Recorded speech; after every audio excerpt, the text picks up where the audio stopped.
안녕하세요. 사연에 빠지다의 DJ 민영입니다. 여러분은 살면서 본 장면 중에 가장 충격적인 장면 하면 딱 기억나시는 게 있으신가요? 아마 강도는 달라도 다들 하나쯤은 있으실 거예요. 그리고 그런 장면들은 머리에 콱 박히고 박혀서 평생 잊히지 않죠. 저도 그런 순간이 있고 말입니다. 그런데 오늘 사연자분의 사연을 읽으면서 내가 겪고 기억하는 충격적인 장면은 충격도 아니겠구나, 이런 생각을 했던 것 같아요. 그만큼 사연의 내용이 경악스럽기 때문인데요. 저는 읽는 내내 이런 일이 현실에도 있을 수 있구나 하는 생각을 하면서 읽었던 것 같습니다. 그리고 아마 들으시는 분들도 그렇게 생각하시지 않을까 싶네요. 제가 또 이렇게 이야기해서 많은 분들이 대체 무슨 일이길래 그러나 싶으실 건데요. 많이들 궁금하시죠? 무엇을 상상하든 그 이상인 사연이 준비되어 있으니 오늘도 어디 가지 마시고 저와 마지막까지 함께 해주시면 감사하겠습니다. 자, 그럼 오늘의 사연 함께 시작해 볼게요. 안녕하세요. 저는 경기도에 살고 있는 40대 가장입니다. 평소에 듣기만 했지 이곳에 제가 사연을 쓰게 되는 날이 오리라는 건 생각도 못했었는데요.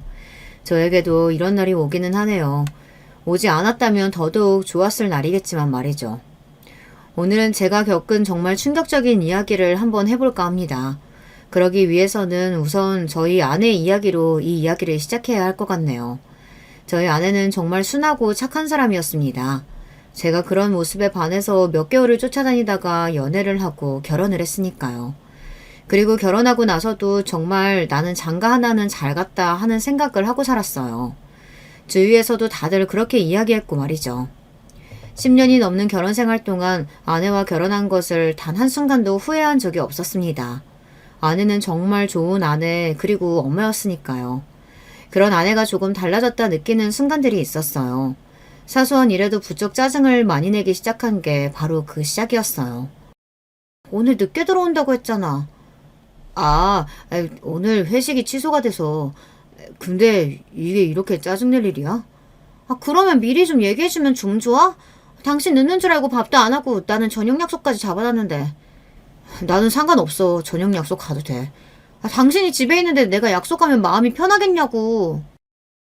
원래 그런 걸로 짜증내는 사람도 아니었을 뿐더러, 그리고 아내는 평소에 제 눈치를 보며 약속을 가고 안 가고 그러지도 않았던 사람이었습니다. 그냥 약속이 있다고 저에게 이야기하면 자유롭게 다녀오는 분위기였고요. 이뿐만 아니라 그냥 짜증이 굉장히 많이 늘었습니다. 내가 옷 여기에다 두지 말랬잖아. 그거 입고 나갈 거라 거기에 잠시 둔 거야. 그러면 그렇다고 얘기를 해. 방금 가져다 놨고 방금 얘기했잖아. 이런 식의 말도 안 되는 트집을 잡는 일도 많아졌어요. 한두 번 쌓이다 보니 저도 결국은 폭발하게 된 날도 있었습니다. 그래서 참지 못하고 아내를 불러다가 물어봤던 적도 있어요. 저는 아내에게 갑자기 이런 변화가 오게 된 계기 같은 게 너무 궁금했거든요. 그리고 만약 계기가 있다면 서로 이야기를 잘해서 고쳐나가야 하는 거고요. 당신 요즘 무슨 일 있어? 제 말에 아내의 반응이 어딘가 심상치 않았습니다. 보통 아무런 일이 없으면 그냥 왜 그러냐, 별일 없다, 뭐 그런 식으로 대답하거나 아니면 무슨 일이 있다면 이렇게 물어봤을 때 뭔가 이야기를 꺼내고 싶은 사람 같은 얼굴을 해야 하잖아요. 그런데 아내는 마치 들켜서는 안 될 것 같은 생각을 들킨 사람처럼 화득잘 놀라며 말을 더듬었어요. 일은 무슨 일이 있다고 그래? 없어. 무슨 일 없는데 당신 요즘 왜 그래? 내가 뭐? 사소한 것도 다 짜증내고 애들한테도 자꾸 버럭버럭 소리 지르고 그런다며. 오죽하면 애들이 엄마 어디 아프냐고 나한테 먼저 물어보겠어?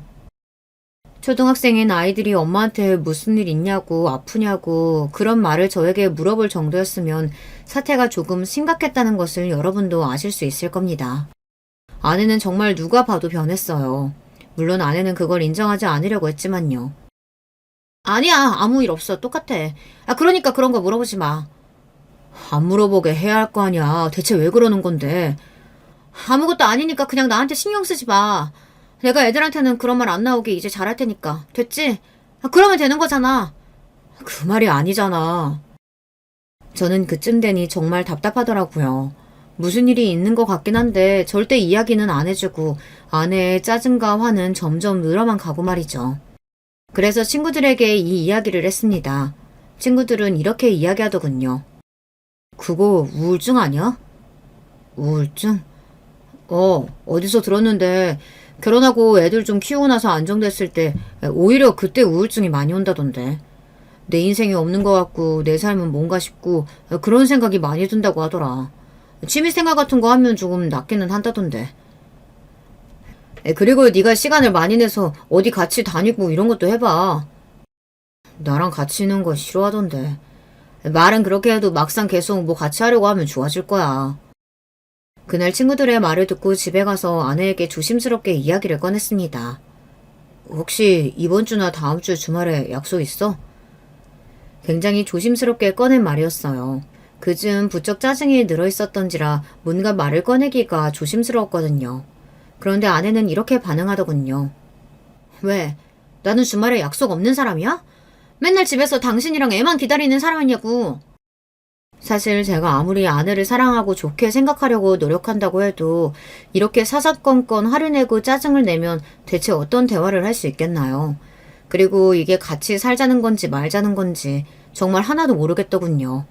그때는 저도 폭발을 했던 것 같아요. 그래서 저도 큰 소리를 냈어요. 지금 나랑 같이 살자는 거야, 말자는 거야? 갑자기 무슨 그런 말을 꺼내? 내가 무슨 다른 말을 한 것도 아니고 당신 주말에 시간 있냐고 그 말만 한 건데 거기서 그런 식으로 대답하면 나는 앞으로 당신이랑 무슨 말을 해? 무서워서 어디 말이라도 한번 제대로 걸겠어? 그러면 말 걸지 마. 그러면 되는 거잖아. 이혼이라도 하잔 소리야? 그 말이 어째서 이혼하자는 말이 돼? 그렇잖아. 한 집에서 가족으로 살면서 말도 하지 말라는 게 무슨 말인데 그럼. 그렇게 살 수 있어? 나는 못 살아. 도대체 뭐가 문제인 건지 말을 해줘야 해결을 하든 갈라서든 할 거 아니야. 이렇게 아무 말도 안 하고 사사건건 시비만 걸면 뭐 어쩌자는 건데. 그제야 아내도 아무 말 하지 않고 조용히 입을 다물더군요. 본인이 생각해도 본인이 심하다 생각한 건지 아니면 이혼은 아니라고 생각을 한 건지 어쩐 건지 말입니다. 알겠어. 내가 미안해. 앞으로는 조심할게. 그 이야기가 아니라 문제가 있으면 해결을 해야 할 거 아니야. 문제 없어. 그리고 있다고 해도 내가 말하기 싫다 하면 그냥 나 좀 가만히 내버려두면 안 돼? 그렇게 다 알아야겠어? 저는 더 이상 아무 말을 할 수가 없었습니다. 그렇게 나오는데 거기서 무슨 말을 더 할 수 있었겠어요. 그냥 저도 입을 다무는 걸 선택했던 것 같아요. 사실 그래서는 안 된다는 생각을 했지만 저도 인간인지라 자꾸 그렇게 삐딱하게 나오는 아내에게 빈정이 많이 상했습니다. 제가 그 이후로 말을 걸지 않으니 집안에는 정막만이 가득했어요. 아이들이 눈치를 보는 게 정말 미안했습니다. 아이들은 아무것도 잘못한 게 없는데 부모가 사이가 좋지 않아 보이는 건 바로 알고 눈치를 보기 시작하더군요. 사실 아이들이 아니었다면 저도 그 정도로는 노력하지 않았을 거예요. 이야기 좀 해. 그렇게 살얼음판이던 나날들이 며칠 지나고 제가 먼저 아내에게 말을 했습니다. 아내는 뭔가 마음을 먹은 듯한 얼굴이긴 했어요.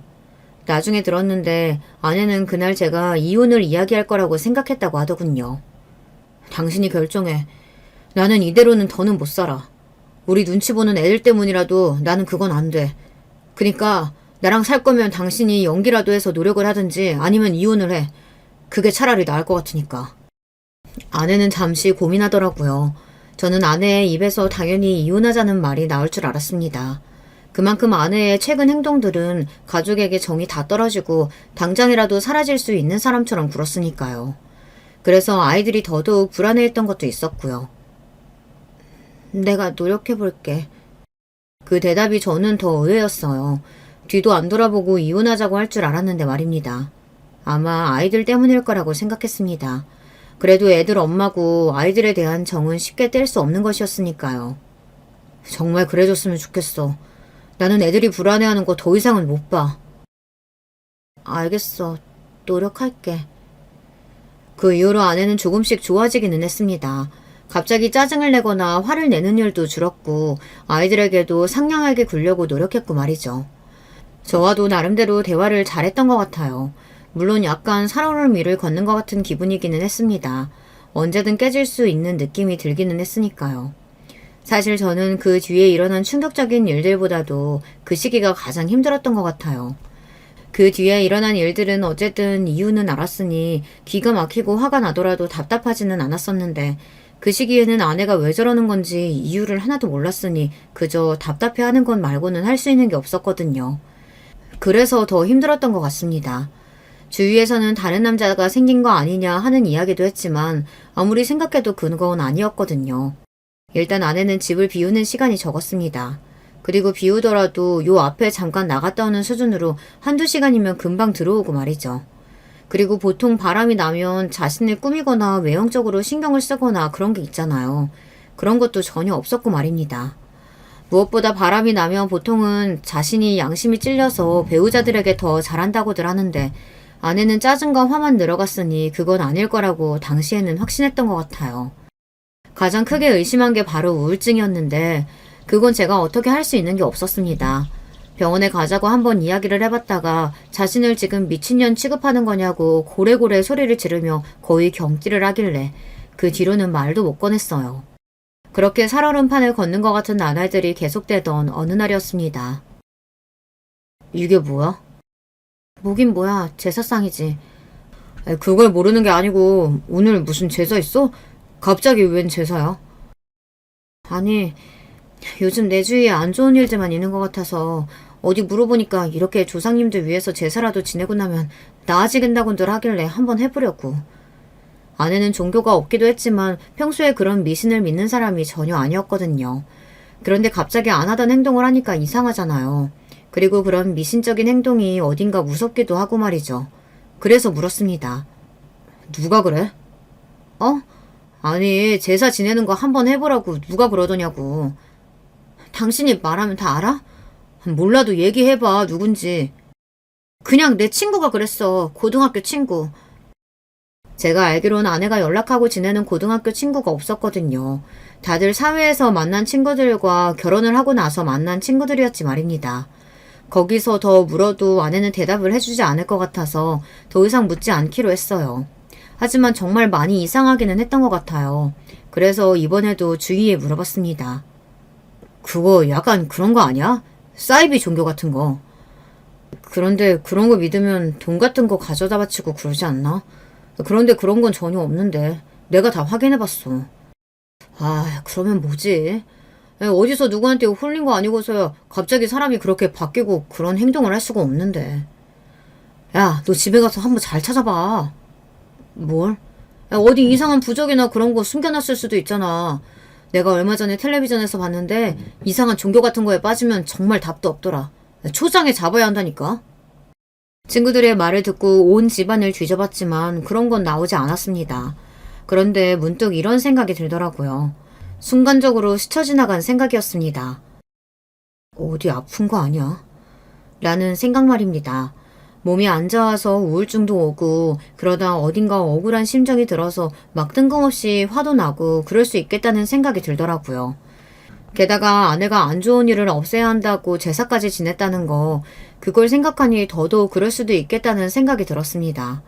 생각이 거기까지 미친 순간 굉장히 걱정이 되었던 것 같아요. 그리고 모르는 척하고 있을 수가 없었습니다. 당신 나한테 숨기는 거 있으면 그냥 다 이야기해. 갑자기 또 왜 이러는 건데 그런 거 없다니까. 혹시 당신 어디 아파? 그런 제 말에 아내는 정말 황당하다는 얼굴을 했어요. 정말 그런 건 생각도 못했던 사람인 것처럼 말이죠. 저도 아내의 표정을 보고 아 그런 건 아닌가 하는 생각을 했으니까요. 그게 무슨 소리야. 안 아파. 하도 당신이 이상하게 굴고 안 하던 짓을 하니까 내가 별 생각을 다 하는 거잖아. 나는 뭐 안 하던 짓 좀 하면 안 돼? 내가 죄를 저지르고 다니는 것도 아니고 그냥 신경 쓰지 말고 둬. 뭘 해달라는 것도 아닌데 그냥 두는 것도 그렇게 힘들어? 가족끼리 어떻게 그런 걸 하나도 안 묻고 그냥 둬. 그렇다고 모든 걸 다 알 필요도 없잖아. 다시 돌고 돌아 결국은 같은 말을 하게 되더라고요. 아내가 본인의 진짜 생각이나 지금 처한 상황 같은 걸 이야기해주지 않는 이상 같은 결론이 날 수밖에 없기도 했고 말이죠. 그래서 저는 더 이상 묻지 않기로 했습니다. 대신 저나 아이들에게 피해는 주지 말라고 했어요. 아내는 그러겠다고 하더군요. 약간 전생같이 느껴졌습니다. 아내와 제가 연애를 하고 결혼해서 사이좋게 서로 아끼고 사랑하며 살던 세월이 말입니다. 따지고 보면 좋았던 시절이 더 긴데도 불구하고 좋지 않은 시절에는 그 시절이 꿈 같고 그럴 때가 있었나 싶고 그렇더라고요. 하지만 인간은 적응의 동물이라는 말이 있듯 그런 생활도 나름대로 익숙해지고 있었습니다. 물론 때때로 예전이 그리울 때도 있었지만 말이죠. 아내도 더는 갑자기 화를 내거나 짜증을 내는 일도 없었고 저도 어지간하면 아내에게 잔소리하지 않았고 말이에요. 그러던 어느 날이었습니다. 이 사연을 쓰게 된 계기가 된 그 사건의 시작이 그날이었어요. 그날은 주말이었습니다. 저는 오랜만에 집에서 휴식을 취하고 있었어요. 그 전주까지는 회사 일 때문에 주말에도 하루는 회사에 출근을 했었거든요. 나 잠깐 요 앞에 좀 다녀올게. 그래. 원래 예전 같았으면 아내가 어디 간다고 하면 어딜 가는지 묻고 만약에 장을 보러 간다든지 한다면 제가 꼭 함께 갔거든요. 그래서 짐도 들어주고 장을 보면서 이런저런 이야기들도 나누고 말이죠. 저는 그런 시간이 참 좋았었는데 어느 순간부터는 그런 것도 하지 못하게 된 게 새삼 슬프다는 생각을 하고 있던 때였습니다. 아이들이 아이스크림을 먹고 싶다고 하더군요. 그래서 마침 심심하기도 하겠다, 알겠다고 하고 살아나가던 때였습니다. 갑자기 굉장히 과격하게 옆집 문이 열렸어요. 어찌나 급하고 세게 문을 열었던지 제가 순간 놀라서 입으로 욕이 나올 뻔했으니까요. 왜 저렇게 문을 세게 열었지 하는 심정으로 그곳을 빤히 보는데 그 문을 열고 등장한 이가 제 눈을 크게 만들었습니다. 거기서 나올 거라고는 한 번도 상상조차 해보지 못한 인물이 나왔거든요. 바로 아내였습니다. 아내는 엄청나게 공포에 질린 얼굴로 그리고 엄청나게 큰 괴성을 지르며 그 집에서 튕겨나오듯 뛰어나왔어요. 제가 너무 놀라서 어버버거리면서 그런 아내를 바라보고 있는데 아내와 제가 눈이 딱 마주쳤습니다. 여보, 내가 다 설명할게. 그리고 다짜고짜 저에게 설명하겠다고 하더군요. 저는 이게 어떻게 돌아가고 있는 건지 무슨 일인지 하나도 제대로 파악하지 못하고 멀뚱거리고만 있는데 아내가 제 뒤로 숨었습니다. 그리고 제 옷자락을 가만히 잡았어요. 그런데 제 옷자락을 잡은 아내의 손이 떨리고 있었습니다. 대체 이게 무슨 일인데? 내가 다 설명할 수 있어, 여보. 내가 다 설명할 수 있어. 그런데 그때였어요. 그 열린 옆집 문 안에서 다른 여자의 목소리를 들리는 비명이 한 번 더 들려왔습니다. 그 소리를 듣고서 어떻게 가만히 있을 수 있었겠어요. 그래서 제가 한 발짝 발을 떼었습니다. 그런데 제 옷을 잡은 아내의 손에 힘이 들어갔어요. 들어가려고? 그러면 이 상황에서 이런 걸 보고 또 저런 소리 듣고 모른 척해? 아내는 굉장히 곤란한 표정을 지었지만 더 잡지는 않았습니다. 그렇게 저는 그 집 안으로 들어갔어요. 그리고 그 안에서 정말 상상도 못했던 어디서 듣지도 보지도 못했던 광경을 목격하게 되었습니다. 지금도 그때 생각만 하면 온몸에 소름이 쫙 돋네요. 제가 뭘 봤는지 이야기해드리기 전에 옆집에 누가 살고 있었는지부터 여러분께 말씀을 조금 드리겠습니다. 제가 왜 아내가 그 집에서 나온 걸 놀라워할 수밖에 없었는지도요. 그 집에는 저보다 나이가 10살 정도 많아 보이는 중년 남성 한 분이 살고 계셨거든요. 이혼을 한 건지 아니면 아예 결혼을 하지 않은 건진 몰라도 혼자 사는 분이셨습니다. 늘 옷도 멀끔하게 잘 입고 다니시고 또 마주치는 날이면 인사도 잘해주셨기 때문에 저에게는 인상이 좋은 사람이었어요. 그런데 어느 날 아내가 이런 말을 하는 겁니다. 옆집 아저씨 이상해. 왜? 나는 사람 괜찮아 보이던데. 아니, 그 집에서 매일 여자가 나와. 그래? 뭐 집안일 해주시는 분이나 친구분 아닐까? 아니면 전분이라든지. 아니야, 매일 다른 여자라니까. 처음에는 나도 신경 써서 안 봐서 그냥 같은 여자인가 보다 했는데 아니야, 매일 다른 여자들이 나와. 그래? 확실히 그건 이상하기는 하잖아요. 아내의 말에 의하면 거리 하루도 안 걸으고 다른 여자들이 그 집을 방문한다고 하더라고요. 그래서 저도 그때부터는 옆집 그 아저씨를 좋지 않게 봤었어요. 하지만 그것 외에는 별다른 일이 없어서 그냥 더 생각을 하지 않았었고요. 그런데 그렇게 말하며 옆집 남자를 이상하다 했던 아내가 그 집에서 나온 겁니다. 그것도 엄청나게 공포에 질린 얼굴로 비명을 지르면서 말이죠. 당연히 제가 이상하게 생각할 수밖에 없잖아요. 그리고 들어간 그 집안은 정말 기괴하다는 말 그 자체가 바로 떠오르는 모양새였어요. 이게 다 뭐야? 저도 모르게 입에서 그런 말이 튀어나왔습니다. 그럴 수밖에 없었어요. 집 안에는 빼곡한 틈 없이 이상한 불상 같은 것들이 가득했고 천장에도 수백, 수천 장의 부적들이 정말 빼곡하게 붙어 있었습니다. 게다가 방금 막 제사를 지낸 건지 어떤 건지 제사상 같은 것도 있었고요. 방 안은 붉은 빛이었고 향냄새가 가득했었습니다. 여보, 그게... 아내는 상당히 곤란한 말투로 저에게 말을 걸었어요. 저는 그런 아내의 말을 듣지 않고서는 비명이 들려온 것 같은 방문을 열었어요. 그리고 그곳에서 또 한 번 기함을 하고 맙니다. 아내의 또래부로 보이는 여자 서넛이 그곳에서 울면서 옆집 남자 바지가랑이를 붙잡고 있었어요. 그리고 그 옆집 남자는 한복을 입고 있었고요. 이쯤 되면 많은 분이 눈치채셨겠죠. 그랬습니다. 그곳은 신당이었고 그 남자는 무당이었어요. 그리고 거기서 옆집 남자의 바지가랑이를 붙잡고 있던 여자들은 손님이었고 말이죠. 어허, 여기 이렇게 함부로 들어오면 어떡하나? 죄송합니다. 제가 얼른 데리고 나갈게요. 죄송합니다, 선생님. 아내는 옆집 남자에게 여러 번 꾸벅 인사를 하고서 저를 서둘러 데리고 나왔습니다. 저는 정말 힘없이 끌려 나왔어요. 그런 충격적인 장면을 목격하고 나면 사람이 몸에 힘이 하나도 들어가지 않더라고요. 이게 다 뭐야? 아내는 한동안 말이 없었습니다. 저는 그런 아내를 향해 소리를 질렀어요. 이게 다 뭐냐고! 설명한다며! 사실은 나 신내림 받았어. 저는 거기서 더 이상 아무 말도 할 수가 없었어요. 그 한마디에 여태 아내의 기괴한 그 행동들이 모두 설명이 가능해졌습니다. 제가 아무 말도 하지 못하고 멍하게 서 있자 아내는 그제야 눈물을 흘리며 저의 팔을 붙잡았습니다. 당신이 알면 당장이라도 이혼하자고 할까 봐서 차마 이야기를 하지 못했어. 이런 이야기를 어떻게 해. 내가 신병이 났다는 말을 어떻게 하냐고. 아내가 이야기해준 그간의 이야기는 이랬습니다. 아내는 어느 날부턴가 이유 없는 통증과 악몽에 시달렸다고 합니다. 처음에는 어디 몸이 안 좋은가 싶어서 병원을 열심히 다녔지만 아무런 이상을 발견하지 못했다고 하더군요. 주변에서 기가 허해지면 그럴 수 있다는 말을 듣고서는 그 다음에는 한의원을 다니면서 침을 맞고 약을 먹고 그랬다고 말이죠. 몸이 안 좋다는 이야기 한 적 없잖아. 그때 당신 회사 일로 정신이 하나도 없을 때라 나까지 걱정 얹고 싶지 않았어. 아내에게 그 이야기를 듣고 나니 그때가 언제쯤인지 알겠더군요. 아무튼 그렇게 한참을 고생을 해도 나을 기미가 보이지 않으니 짜증만 늘어나고 자신은 이렇게 아픈데 다른 사람들은 웃고 행복한 게 너무 화가 났다고 말이죠. 그런데 장보고 오다가 우연히 옆집 선생님이랑 마주쳤거든. 아내가 그 남자를 보고 선생님이라고 하더군요. 뭔가 기분이 이상했던 것 같아요. 그런데 선생님이 그러시더라고. 요즘 이유 없이 몸 아프지 않냐고. 옆집 남자는 단번에 알아봤다고 합니다. 아내가 몸이 좋지 않은 걸 말이죠. 그리고서는 어디가 어떻게 안 좋은지 무슨 꿈을 꾸는지 그런 것들을 다 줄줄이 읊었다고요.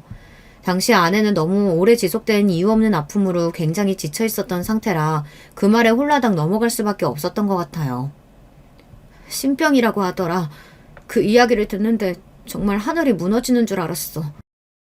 그 이야기를 하던 아내의 절망적인 표정을 저는 아직도 잊을 수가 없네요. 하긴 어느 날 아무 문제 없이 살던 사람이 하루아침에 그런 일을 겪으면 얼마나 충격적이겠어요. 그렇지 않은 사람은 없을 거라고 생각합니다. 처음에는 아니라고 부정했거든. 그런 게 어딨냐고. 신병 같은 건 그냥 다 사람들이 만들어낸 허상일 뿐이라고. 당신도 알다시피 나 미신 같은 것도 안 믿는 사람이었잖아. 저는 가만히 아내의 이야기를 듣고만 있었습니다. 사실 무슨 말을 해야 할지 알 수 없어서 듣고 있었던 거였어요. 그런데 하루하루 몸은 더 아파져만 가지. 그리고 계속 헛것이 보이지. 진짜 미치겠더라고. 이렇게 더 있다간 정말 죽을 것 같아서 죽느니 한번 선생님 말씀대로 해보는 것도 나쁘지 않겠다 싶어서 다시 찾아갔었어. 그리고 신내림을 받은 거라고 했습니다. 내린 굿을 받고 나니 정말 씻은 듯이 그 모든 증상이 나아졌다고 말이죠. 그런데 그때부터 이제 다른 게 걱정되기 시작하더라고. 무슨 걱정? 이걸 당신한테 어떻게 이야기해야 할지, 그리고 나를 아는 모든 사람에게 뭐라고 이야기해야 할지, 당신과 아이들이 무당 아내, 무당 엄마를 받아들일 수 있을지, 그건 아무리 생각해도 답이 안 나오더라. 아내는 그래서 처음에는 이혼을 생각했다고 하더군요. 하지만 아이들을 생각하니 도저히 그럴 수가 없었다고 말이죠. 그래서 몰래 무당 일을 하면서 생활하고 있었다고요. 그게 근 1년 가까이 되어간다고 말입니다.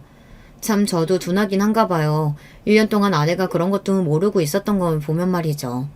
하지만 저는 아내가 무당이 되었다는 사실도 사실이지만 그만큼 마음에 걸리는 일이 하나 있었습니다. 그건 바로 조금 전에 소리는 왜 지르면서 나온 건데? 그 질문에는 여태 술술 대답을 잘만 하던 아내가 입을 딱 다물더군요. 그리고 안에 들어갔을 때 그 모습도 이상하기는 했거든요.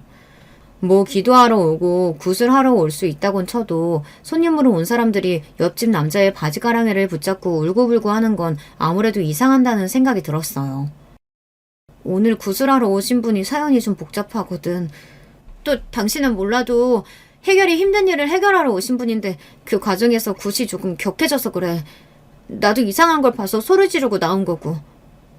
이상한 거 뭘 봤는데? 당신은 못 봐. 그렇게 이야기하는데 소름이 쫙 끼치면서도 더 이상 물을 수도 없었습니다. 저는 사실 무당이나 귀신 이런 존재를 정말 믿지 않는 사람이었거든요. 그런 저에게 이런 모든 상황은 정말 받아들이기 힘든 거였어요. 이건 사람이 좋고 아니고의 문제가 아니라고 생각합니다. 그래서 저는 아내에게 이렇게 이야기했습니다. 다 알겠고 나도 생각할 시간을 좀 줘. 아내와 이혼한다 만다 뭐 갈라선다 아니다 이런 걸 결정할 시간을 달라는 말이 아니었어요.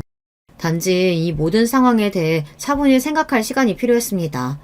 저도 하루아침에 닥친 일이니 마음의 정리를 할 시간이 필요하잖아요. 아내는 알겠다고 하더군요. 그리고 미안하다고도 말이죠. 솔직히 아내가 미안해할 일은 아니라는 건 저도 잘 알고 있었습니다. 하지만 차마 입 밖으로 괜찮다는 말이 나오지는 않았어요. 저는 괜찮지 않았으니까요. 하지만 하루가 지나고 이틀이 지나고 아무리 생각해봐도 저는 받아들이기가 너무 힘들었어요. 무당이라니. 물론 직업에 귀천이 없고 아내도 원해서 된 건 아니라는 건 알았습니다. 거기까지는 머리로는 다 알고 있는 사실이었어요. 하지만 가슴으로는 도저히 받아들여지지가 않았습니다. 아마 이 사연을 듣고 계신 다른 분들도 저와 같은 일을 겪게 되신다면 저와 비슷하게 생각하지 않으실까 싶어요. 이게 머리로는 이해가 돼도 마음으로 받아들여지지가 않는 일이라는 것도 있는 거더라고요. 그렇게 며칠째 아내에 대해 고민하고 있을 때였습니다. 아내가 먼저 이야기를 좀 하자고 제안하더군요. 마침 저도 굉장히 답답하고 있었던 때라 그러자고 했습니다. 당신 고민이 많아 보여서 내가 그 고민을 좀 덜어줄 수 있을 것 같아서 이야기하자고 했어. 아내는 자신이 제 고민을 덜어줄 수 있을 거라고 하더군요. 제가 지금 무슨 말을 하냐는 영문도 모르는 얼굴로 아내에게 물었습니다. 내 고민을 당신이 어떻게 해결해줘? 이미 당신은 무당이 됐는데. 그걸 되돌릴 수는 없지만 당신 결정에는 내가 마음의 짐을 조금 덜어줄 수 있을 것 같아서 그건 내가 해줄게. 어떻게? 우리 그냥 이혼하자. 아내가 그러더군요. 이혼하자고 말이죠. 저는 아무런 대답을 하지 못했습니다. 그러지 말자는 말도 하지 못했고 그리고 그러자고도 하지 못했어요. 저도 그 무엇이 답인지는 그때는 정말 알 수 없었거든요. 그게 답이 아니잖아. 당신 말처럼 나는 그전으로 되돌아갈 수 없어. 나는 이미 무당이 되었고 그건 바꿀 수 없는 현실이야. 그런데 나는 당신이 하는 걱정들이 뭔지 다 알거든. 나도 신내림 받기 전에 그리고 지금도 하는 걱정이니까. 그래서 이혼하자고 하는 거야. 이혼만 하면 다 해결이 돼? 적어도 아이들이나 당신이 사람들의 호기심 어린 시선이나 손가락질 받는 일은 덜하기는 하지 않을까? 내가 무당이 된 건 결국에는 사람들이 다 알게 될 텐데. 사실 그랬습니다. 제가 가장 걱정하는 일이 그거기는 했거든요. 가족들의 반응과 제 주변 사람들의 반응, 그리고 결국 아내가 무당이 되었다는 걸 모든 이들이 알게 되었을 때 그들이 뭐라고 생각할지와 같은 것들 말입니다. 그건 아니더라도 다른 것들도 걱정이 되긴 했지만 결국 가장 걱정되는 건 그거긴 했던 것 같아요. 남의 시선을 뭐 그렇게까지 신경을 쓰나 할 수도 있지만 그래도 또 안 쓰고 살 수는 없는 거잖아요. 생각할 시간을 좀 줘. 라고 아내에게 이야기했습니다. 저도 생각할 시간이 필요했으니까요.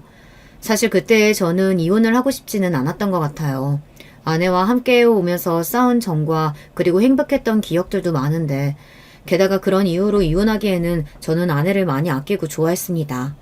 아내도 힘들 텐데 이런 시기에 저까지 돌아서서는 안 되는 거라고 생각하기도 했고 말이죠. 아마 그 일을 제가 알게 되지 않았다면 이혼은 하지 않았을 수도 있어요.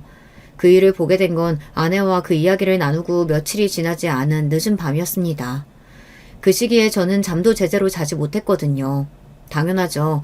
그런 일이 있는데 어떻게 잠을 잘 수 있었겠어요. 그래서 그날도 잠을 이루지 못하고 있었습니다. 그런데 아내가 침대에서 몸을 일으키더군요.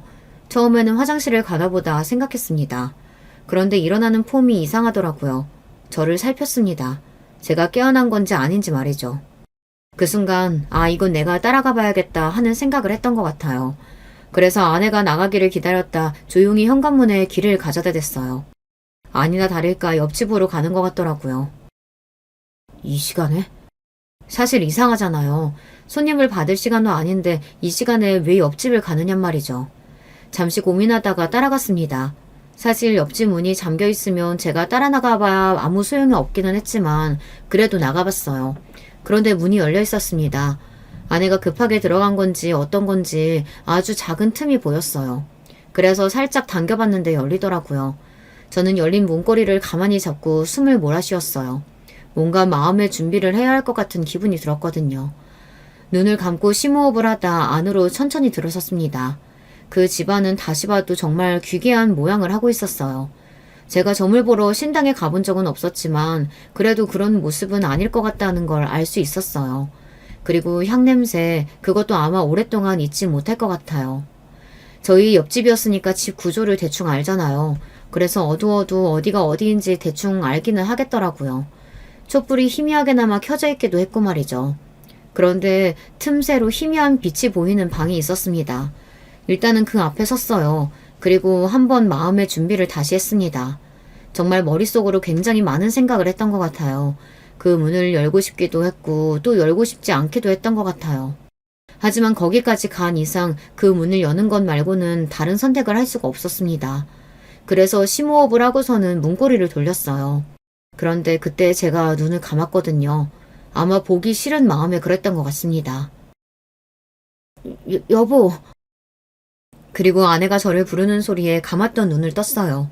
그리고 눈 앞에 펼쳐진 광경에 저는 그 자리에서 이성을 잃었습니다. 아내가 그 옆집 남자와 미래를 나누고 있는 장면을 목격해버린 거였거든요. 원래 이야기를 듣고 생각하는 것보다 직접 보는 게 훨씬 충격이 크잖아요. 그리고 바로 와닿기도 하고 말이죠. 저는 아마 그 장면은 절대 죽어도 잊을 수 없을 것 같아요. 주변에 누군가가 배우자의 외도를 직접 목격하고 싶다라고 한다면 저는 정말 뜯어말릴 것 같습니다. 그거 생각보다 훨씬 더 충격적이고 훨씬 더 사람을 바닥으로 내리꽂더라고요. 지금 이게 뭐 하는 짓이야? 제가 아주 낮은 목소리로 말했어요. 저는 화가 나면 오히려 그렇게 목소리가 차분해지고 낮아지거든요. 아내가 그런 제 목소리에 움찔하는 게 느껴졌습니다. 그 선생님인지 뭔지 아는 미친 양반은 아무 말도 하지 않고서 헛기침만 하고 있더군요. 지금 이게 뭐 하는 짓이냐고. 제가 조금 큰 소리로 다시 한번 말했고 아내는 여전히 자기 얼굴을 가리고 우는 듯 어깨를 떨고 있었어요. 그런 저에게 그 미친 양반이 이렇게 말을 하더군요. 아직도 그 말이 너무 기가 차고 어이가 없어서 생생하게 기억나요. 이게 다 우리가 모시는 신이 바라셔서 일어난 일일세. 그러니 너무 상심 말게. 뭐라고? 제가 너무 어이가 없어서 바로 되물었어요. 제가 지금 무슨 말을 들은 건지 귀가 의심된 지경이었어요. 자네 아내가 나를 좋아하거나 내가 자네 아내를 좋아해서 그런 게 아니고 이 모든 건 우리가 모시는 분이 원하셔서. 야, 이 미친 새끼가! 저는 그대로 그 미친놈한테 뛰어들듯 주먹을 내리꽂았던 것 같아요. 아니 개소리를 해도 정도가 있지 그게 무슨 개소리란 말입니까? 이 자식이 뚫리님이라고 말을 그렇게 막 뱉어? 여보, 선생님 때리면 안 돼, 큰일 나. 세뇌라는 게 그리고 믿음이라는 게 그렇게 무서울 수도 있다는 걸 저는 제 아내를 보면서 알게 되었던 것 같아요. 그리고 잘못된 믿음이 사람 하나를 어디까지 망쳐놓을 수 있을지도 말입니다. 정말 지혜롭고 똑똑한 여자라고 생각했던 제 아내가 그렇게 되었다는 사실이 그때도 믿기지 않았어요. 사실 지금도 다 믿기지는 않아요. 아내가 달려들어 저를 막는 바람에 거기서 그렇게 끝이 났습니다. 아내가 그렇게 온몸을 던져 제가 그 미친놈을 때리는 것을 막는데 제가 거기서 뭘 더 할 수 있었겠어요. 저는 돌아서면서 아내에게 이렇게 말했어요. 그냥 여기 있어. 집에 들어올 생각 말고. 여보. 나는 무당인 아내는 감당할 수 있어도 이러고 다니는 아내는 감당 못하겠다. 아내는 다시는 이런 일이 없을 거라는 둥, 죽을 죄를 지었다는 둥, 그런 이야기를 하면서 저에게 빌거나 하지 않더군요. 그때는 왜 그렇게 하지 않지 하고 생각했었는데 지금 생각해보면 아내는 하지 못한 겁니다. 다시는 그런 일이 없을 거라는 건 본인도 장담할 수 없으니까요. 그 미친놈이 우리가 모시는 신이 원한다 이 한마디만 하면 아내는 다시 그 행동을 할 사람이었으니까요. 이미 아내는 그 정도로 그 새끼를 믿고 있었고 세뇌를 당해 있는 상황이었습니다. 아마 사기를 당해서 돈을 뺏겼거나 하는 상황이었으면 제가 나서서 아내를 지켜줬을 거예요. 그리고 그 미친놈에게서 빼내오기 위해 노력했을 겁니다. 하지만 그런 장면을 제 눈으로 보고 나니 뭐 아무런 의욕이 생기지도 않았고 내가 왜 저런 여자를 위해서 그런 노력을 감수해야 하는지 모르겠더군요. 무엇보다 당장이라도 연을 끊어야겠다는 생각이 너무 강렬하게 들었어요. 아이들이 알기 전에 말이죠. 아내는 그날 집으로 들어오지 않았고 저는 아이들을 불러서 이야기했어요. 미안해. 엄마랑 아빠가 헤어지기로 했어. 라고 말이죠. 저희 첫째가 15살, 둘째가 10살이었거든요. 첫째는 바로 알겠다고 고개를 끄덕이더군요. 그동안 엄마와 아빠를 보며 어느 정도 짐작해온 게 있었는지 놀라지 않은 눈치였습니다. 물론 상처는 받았겠지만요. 둘째는 왜 그래야 하는 거냐며 자기는 싫다고 울면서 때를 썼는데 첫째가 자기가 잘 이야기할 테니 아빠는 걱정하지 말라고 굉장히 어른스럽게 이야기하더군요. 엄마와 아빠 때문에 너무 철이 일찍 든 건가 싶어 마음이 아팠습니다. 이혼은 쉬운 줄 알았어요. 하지만 아니었습니다. 그 미친 새끼가 재산 분할 위자료 이런 거 받을 수 있는 건 다 받아오라고 아내에게 이야기한 모양이더라고요. 그리고 아내는 그의 말만 듣고 아바타처럼 행동했고 말이죠. 그 과정에서 너무 슬프게도 모든 사람이 아내가 신내림 받고 무당이 되었다는 것과 그 신내림을 해준 남자 무당과 그런 일이 있었다는 것을 다 알게 되었습니다. 저는 사실 몰랐으면 했거든요. 물론 이 모든 사실을 사람들이 알게 되면 아내를 향해 손가락질을 하고 저를 불쌍하게 생각할 테지만 저야 그렇다 치고 나중에 아이들이 받을 상처를 생각해서 정말 몰랐으면 했습니다. 하지만 다 알게 되었어요. 장모님과 장인어른이 차례로 찾아와서 울며 빌었습니다. 그 과정에서 저희 집 식구들과 싸움이 났고요. 저희 부모님은 당연히 제가 하루라도 빨리 이혼하기를 바라셨으니까요. 왜 우리 아들이 미친 당신 딸을 책임져야 하냐. 그래도 같이 살아온 정이 있으니 함께 구해오자. 이런 말이 오고 갔습니다. 아이들을 생각해서라도 저는 아내와 함께 살 수 없습니다. 장모님과 장인어른에게 그렇게 단호하게 이야기했어요. 아마 두 분은 제가 절대 마음을 돌릴 일이 없다는 걸 그때 아셨던 것 같아요. 장모님은 바닥에 주저앉아 울기 시작하셨고 장인어른은 하늘이 무너진 얼굴로 한숨만 쉬셨으니 말이죠. 결국 소송까지 갔습니다. 아내는 주변에서 그렇게 말리는데도 합의하지 않았거든요. 아마 한 푼이라도 더 받으려는 그 미친놈의 뜻이었을 걸로 생각합니다. 장인어른과 장모님이 울고불고 하면서 아내에게 그냥 도장을 찍으라고 했지만 아내는 꿈쩍도 하지 않았거든요. 이혼 소송은 끝까지 갔고 저는 아내에게 위자료는 주지 않고 재산 분할만 일정 부분 해주는 걸로 결론이 났습니다. 큰 금액은 아니었기에 그냥 거기서 마무리했어요. 뭐 더 하려면 할 수도 있었지만 당시에 저는 무척이나 지쳐있는 상태였거든요. 아내와 그 미친놈을 더 이상 보고 싶지 않았어요. 잘 살아. 나는 그냥 네가 하루라도 빨리 정신을 차렸으면 좋겠다. 너를 위해서라도. 저는 아내를 걱정해서 진심으로 한 말이었지만 아내는 귀뚱으로도 듣지 않는다는 걸 알 수 있었습니다. 하지만 저는 아내가 정말로 하루라도 빨리 정신을 차리길 바랬어요. 본인을 위해서도 그리고 본인의 가족을 위해서도 나아가 자식들을 위해서도 말입니다. 그리고 저는 바로 그 아파트에서 이사했습니다. 이미 그 아파트에도 파다하게 소문이 난 상태였어요. 그것 때문이 아니더라도 어떻게 그 집에 더 살 수 있었겠어요. 아이들은 바로 본가에 맡겨뒀기 때문에 다행히 사람들이 떠들어대는 말들은 다 듣지는 않았지만요. 정말 기가 막힌 이야기를 하나 해드릴까요? 그놈과 아내는 이사하지 않았습니다. 그렇게 소문이 파다하게 난 그 아파트에서 그냥 그러고 계속 살았어요. 신당을 옮기면 기운이 달라진다나 어쩐다나 사람들이 처음에는 그 집이 정말 용한가 싶어서 가보았다고 하더군요. 그런데 얼마 지나지 않아서 손님들이 우르르 떨어졌다고 했습니다. 다른 여자들한테도 그렇게 수작을 부리고 다닌대. 뭐라고? 요즘 이유 없이 몸 아프지 않냐고 재수 씨한테 했던 것처럼. 아니 그 새끼 진짜 미친 새끼 아니야? 저는 때때로 아내가 불쌍합니다. 어쩌다 그런 미친놈한테 잘못 걸려서 자기 인생을 그렇게 구렁텅이로 집어넣었나 하는 생각이 들긴 하거든요. 아내는 그냥 우연히 몸이 아플 때 그놈이 늘 버릇처럼 하는 말에 걸려 넘어갔을 뿐이고 정신적인 문제인지 어쩐 건지 신내림을 받고 나서는 괜찮다 여겨진 것 뿐이었을 테니까요. 아마 언젠가 아내는 정신을 차리게 될지도 모릅니다. 영영 차리지 못할지도 모르지만 지금 장모님과 장인어른이 계속 아내를 쫓아다니며 포기하지 않고 아내를 빼내오기 노력하고 있으니 언젠가는 정신을 차릴 거로 생각해요. 가족들이 포기하지 않는 한 기회는 늘 있다고 생각하니까 말이죠. 그리고 아마 그날이 오면 아내는 지난날 자신이 날려버린 안온하고 평화로운 삶을 떠올리며 후회하게 되겠죠. 아내가 밉다거나 아내를 증오하는 건 아닙니다. 어떤 측면에서는 이해가 되는 부분도 있고요. 하지만 제가 그 장면을 본 이상 아내와 저는 같이 살 수 없게 되어버린 거고요. 그래서 만약 누군가가 배우자와 애인의 외도를 눈으로 확인하고 싶다고 하면 말릴 거라고 말했던 거였어요. 한번 본 이상 그 전으로는 절대 되돌릴 수 없다는 걸 그 누구보다 제가 가장 잘 알고 있으니 말이죠. 때때로 지난날이 그리워 예전에 아내와 아이들과 함께 찍었던 사진들을 보곤 합니다. 이상한 건 그때 아내의 얼굴이 다른 사람처럼 여겨진다는 거예요. 헤어질 때 아내가 완전 다른 사람처럼 인식이 되어서 이 사람이 그 사람이 아닌 것 같이 느껴집니다. 아마 마지막에 헤어질 때 아내의 모습이 제가 그간 봐왔던 모습과는 너무 달라서 그런 게 아닐까 싶기는 합니다. 그래서 저는 그 이후 아내의 모습은 떠올리지 않으려 해요. 저에게 좋을 게 하나도 없을 것 같아서요. 그냥 마음속에서 그 이후의 아내는 이제 세상에 없는 사람이라고 생각하고 그 전에 아내와의 추억들을 생각하는 것을 억지로 하지 않으려고는 안 할 거예요. 그런 충격적인 일을 겪은 것 치고는 저는 잘 살아가고 있습니다. 이사도 잘했고 회사도 계속 잘 다니고 있고 그리고 잘 먹고 잘 자고요.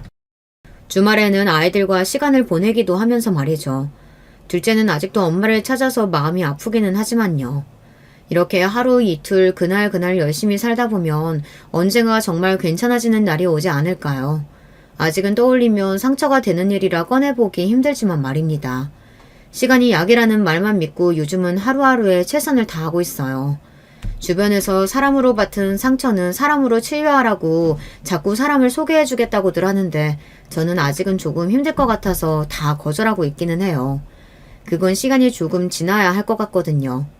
아니면 이렇게 아이들과 계속 혼자 사는 것도 나쁘지 않을 것 같고 말이죠. 물론 부모님은 걱정이 되시는지 재혼 이야기를 꺼내시기는 하지만요. 당분간은 이렇게 지내보려고 합니다. 그리고 시간을 조금 빼서 아이들과 여행을 다녀올까 싶기도 하고요. 좋은 생각인 것 같지 않나요? 제 이야기는 여기까지입니다. 아마 많은 분들이 세상에 저런 일도 있구나, 어떻게 저런 일도 있지 하면서 제 이야기를 들으셨을 거로 생각합니다. 저는 일단 제 주변에는 저 같은 일을 겪은 사람을 본 적이 없거든요. 한뿌리를 위해 사연을 쓰기 시작한 거니까 많은 분이 너그러운 마음으로 이런 사람이 이런 일이 있었구나, 너무 안 됐다 하고 생각해 주시면 감사할 것 같습니다. 이 사연을 쓰면서 저는 조금은 가벼워진 것 같네요. 긴 이야기를 여기서 이제 마무리해야 할 것 같아요. 마지막까지 제 이야기 들어주셔서 감사합니다. 여러분들에게는 늘 좋은 일만 있으시길 소망하겠습니다. 언제나 건강하세요. 안녕하세요. 저는 30 후반에 서울에 살고 있는 가정주부입니다. 항상 듣기만 하고 있었는데 몇 년 전에 생겼던 일을 좀 같이 이야기 나누고 싶어서요. 혹시 저나 제 시댁과 비슷한 일을 겪으셨던 분이 계셨는지 알고 싶기도 합니다. 좀 불안하기도 하고 아직까지도 놀란 가슴이 진정되지 않는 일이거든요. 저는 20대 중반에 결혼했어요. 요즘 평균보다는 꽤 이르게 결혼한 편인데요. 저희 시댁이 이런저런 단점은 있어도 정이 있고 인심이 있는 가족이에요. 수도권에서 좀 넓은 주택 사서 내려가서 살고 계신데요. 아버님이 좀 가부장적이시고 엄격한 분이시긴 한데 어머님이 다정하고 자식들 예뻐해 주시는 성격이시거든요. 남편은 삼형제인데요. 남편이 둘째라서 시아주버님과 시동생이 있어요. 시아주버님은 이미 저희가 결혼하기 몇 년 전에 미리 결혼해서 애까지 있으셨고요. 남편도 결혼할 당시에 27이었으니 저나 남편이나 꽤 빨리 결혼했다고 할 수 있죠. 다만 시동생이 결혼이 좀 늦은 편이었어요. 시아주버님이나 남편은 대학 졸업 후 얼른 취직해서 돈벌이를 시작한 반면 시동생은 대학에서 좀 오래 공부를 했거든요. 아무래도 공부를 하느라고 주머니 사정이 넉넉지 않다 보니 결혼하기가 꺼려졌던 모양이었어요. 시동생하고 그리 친하지 않아서 자세히 이야기는 못 해봤지만요. 시댁이 상당히 부유한 편이기는 했는데 그래도 나이 찬 남자가 부모님한테 용돈 받아서 쓰며 공부를 하니까 연애를 하기가 그리 녹록지는 않았겠죠? 게다가 시동생이 그렇게 잘생긴 편은 아니었거든요. 그렇다고 못생겼다고 하기는 좀 그렇고 딱 그 나이까지 공부만 한 샌님처럼 생긴 편이었어요. 둘째 형이 남편하고 나이 차이도 꽤 지는 편이라서 형들한테 무척 고분고분하고 순종적인 막내 동생이기도 했고요. 저하고도 나이 차이가 좀 나니까 저한테도 언제나 형수님 형수님 하면서 잘 따랐어요. 저한테는 그 나이대 남자하고 친해지는 게 좀 힘들었지만요. 사실 손윗동서하고 저하고도 나이 차이가 좀 있었어요. 시아주머님하고 시아버님이 많이 닮으셨고 손윗동서하고 시어머님하고 많이 닮았죠. 손윗동서도 다정하고 어른스러운 분이라고 해야 할까요? 뭐든지 다 들어주시고 챙겨주시고 그런 분이었어요. 반대로 시아주버님은 엄격하고 꾸지람 잘하시는 분이었고요. 동네에서 싸움도 좀 잦으셨는데 그만큼 또 잘할 때는 가족들한테 너무 잘하셔서 손윗동서, 그러니까 형님하고 되게 잘 맞으시는 것 같더라고요. 형님은 항상 시아주버님 흉을 보시기는 했는데 그 속에 정이 듬뿍 들어있는 그런 타입이셨어요. 그렇게 살다가 저희 결혼한 지 한 7년쯤 지났을 때 시동생이 드디어 결혼한다고 하더라고요.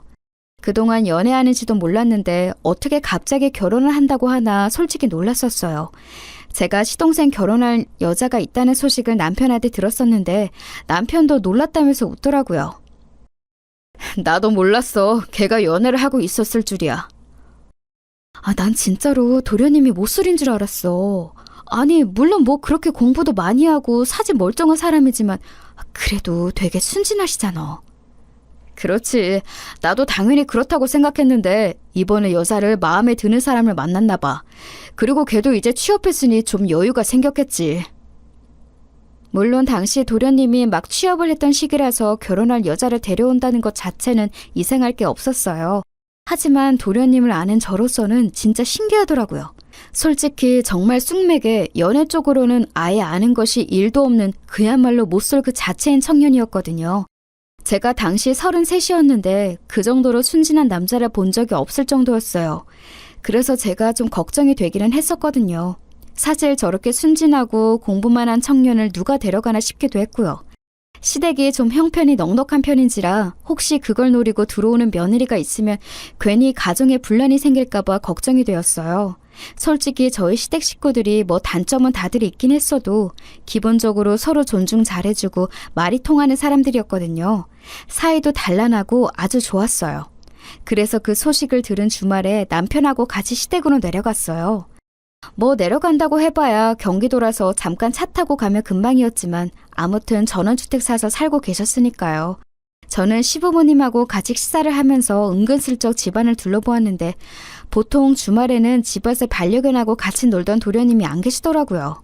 시부모님이 키우는 반려견이 여러 마리였는데 그중 대형견인 장군이나 보리 같은 반려견들은 연세 많으신 시부모님이 데리고 산책 나가거나 놀아주시기 힘들어서 시동생이 항상 주말에 데리고 놀았어요.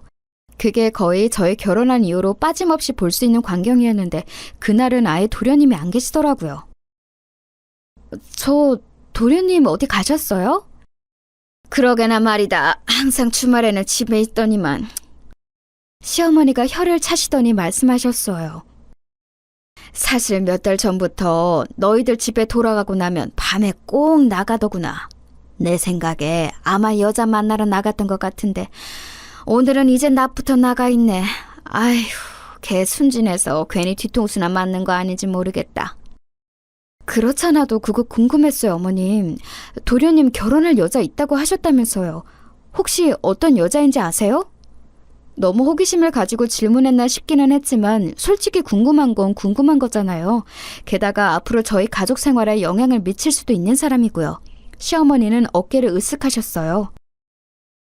글쎄다. 사실 나도 별다르게 말을 들은 건 없어. 그냥 결혼할 여자 있다, 동갑이다, 회사원이다 정도. 그렇구나. 직장은 어느 쪽인지 모르시고요? 뭐 무슨 영화 회사래나 뭐래나. 시어머님도 뭐 정확한 건 들으신 게 없는 모양이더군요. 그래도 나이 30이 거의 다 된 도련님이 알아서 하겠지만 호기심은 들었어요. 대체 어떤 사람일지. 시댁 마당에서는 남편이 열심히 장군이 보리와 뛰어놀고 있었죠. 시부모님은 두 분 다 무척 마음이 넓은 분이어서 유기견 보호나 은퇴한 직업견들 입양에 굉장히 적극적인 분이셨어요. 장군이 보리 모두 그렇게 해서 들어온 애들이었죠. 다른 강아지들도 거의 다 유기견 보호소에서 데려온 강아지들이었고요. 동물을 좋아하는 저한테 있어서 시댁은 그런 의미에서 더욱이나 정붙고 좋은 곳이기도 했어요. 비록 시아버지가 좀 너무 가부장적이실 때가 있기는 하지만 그래도 강아지들한테 정 쏟으시는 거 보면 정말 좋은 분이긴 하구나 싶었거든요. 왜 동물 좋아하는 사람 중에 나쁜 사람 없다고들 하잖아요. 시아버지도 평상시엔 엄격하셔도 자식들한테도 결정적인 순간에는 참 좋은 분이셨거든요. 시동생 이야기를 시어머니께 들어보니 아무래도 요즘 아주 그 여자가 좋아 죽는 모양이었어요. 사진도 보여줬는데 시어머니는 그리 마땅치 않으셨던 모양이더라고요. 왜 요즘 애들 막 화장 날도깨비처럼 하고 다니는 애들이 있지 않니? 옷도 너무 얌전치 않고. 정말요? 회사 다닌다면서. 하긴 영상회사면 그래도 문화가 좀 자유로울 테니 그런가 보네요. 사실 제가 잘은 몰라도 영상이나 디자인 쪽은 사람들이 하고 다니는 게 다르긴 하잖아요. 시어머니가 보시기에 아무래도 그런 부분이 못마땅하셨을 수도 있겠다 싶더군요. 저야 젊은 사람이니까 그래도 이해가 되지만 어르신들은 너무 과감한 패션이 낯설 수도 있잖아요. 솔직히 말하면 너무 날라리 같은 아이가 우리 막내 꼬신 거 아닌가 싶기도 하고. 어머님, 그래도 도련님도 알 건 다 아실 텐데요. 순진하시긴 해도 나이 30 가깝고요. 너무 걱정 안 하셔도 돼요. 그럴까? 아유, 난 왜 이렇게 걱정이 되는지 모르겠구나. 시어머니는 다정한 만큼 걱정도 많고 마음도 약한 분이었기 때문에 마음은 이해할 수 있었어요. 하지만 저는 일단 한 치 건너 두 치인 만큼 어떤 사람일지 궁금한 마음이 더 컸죠. 집에 돌아와서는 갑자기 친정 쪽에 일이 생겨서 시댁에 신경을 못 쓰게 되었는데 그 사이에 도련님이 여자를 데리고서 시댁 방문에 첫인사를 드렸다는 말까지는 들었어요. 그러고 나서 2달인가 지났을 때일 거예요. 갑자기 시댁에서 주말에 올 수 있냐며 전화가 왔더라고요. 원래 시댁에서는 저희가 오든 말든 신경 안 쓰고 방임하시는 편이라서 좀 의외였어요. 무슨 일 있나요, 어머님? 그래, 이번 주말에 막내가 새아가 될 애 데려오거든? 네가 한번 와서 좀 봐볼래? 시어머니는 목소리가 좀 어두우시더라고요. 그때는 친정에 생겼던 일이 마무리될 때쯤이어서 저는 불현듯 관심이 생겼어요. 그래서 저는 알겠다고 대답하고 아예 금요일에 시댁에 갔어요. 남편한테는 시댁으로 퇴근하라 전하고서 토요일까지 자고 오려고요. 시어머니가 워낙 음식을 잘하고 좋아하셔서 가끔 그렇게 했었거든요. 들어가니까 장군이하고 보리가 좋아서 난리를 치더군요. 레브라도 리트리버인 장군이는 침을 많이 흘리면서 머리를 제 치마에 마구 문질렀어요. 냄새를 맡는 거였어요. 저도 워낙 강아지를 좋아하는 사람이라 장군이 머리를 열심히 만져주었죠. 장군이는 은퇴한 직업견인데 핸들링이 잘 되어 있어서 습관도 잘 들어 있었고 워낙 순하고 착했어요. 저는 장군이 뺨을 꼭 쥐고서 이마에 뽀뽀를 해주고서 들어갔죠. 그 짧은 순간에도 저한테 뽀뽀를 하려고 덤벼서 침이 묻기는 했지만 말이에요. 그날 남편이 칼퇴해서 온전히 시댁으로 온 후 저녁을 먹고 다 같이 모여 앉았는데 또 시동생이 없더라고요. 지금 막 취업했으니 신입이라 빨리 퇴근하기가 힘든가 보다 정도로 생각했는데 시어머니는 얼굴이 어두우셨어요. 시아버지도 좀 못마땅한 얼굴이셨죠.